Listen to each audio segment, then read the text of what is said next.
E para fazer uma introdução de verdade, esse é o Opalão, um cupê 1975 4 cilindros na família há mais de 12 anos. Para nos ajudar, já deixa seu like, se inscreve no nosso canal. Vou mostrar mais conteúdo aí do projeto para vocês. Bora!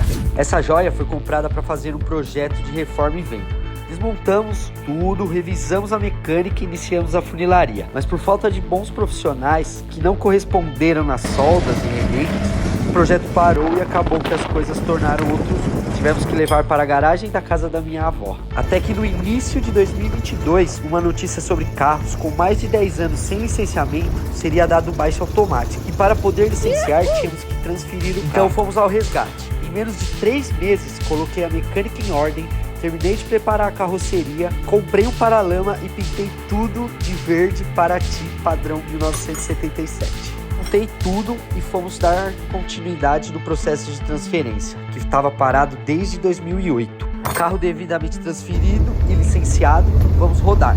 Algumas manutenções realizadas, um jogo de rodas novo, um polimento e uma adaptação de um carburador 3Z, que deixou o 4 cilindros bem mais funcional.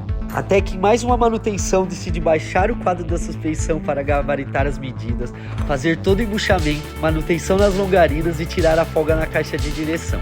Postei as fotos do trampo nas redes sociais e vários amigos sugeriram a ideia de pôr um 6 caneco, que seria excelente, mas por questões de grana não era viável.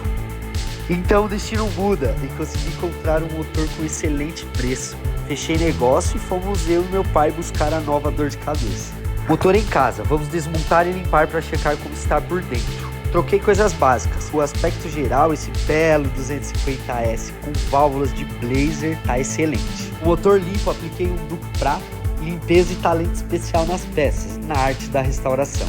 E a partir daí, pessoal, eu comecei a fazer alguns vídeos justamente pra gente criar esse canal aqui no YouTube, tá? Agora eu preciso ir embora e eu vou postar os próximos vídeos. Quero que você comente sobre a evolução de tudo e até a próxima.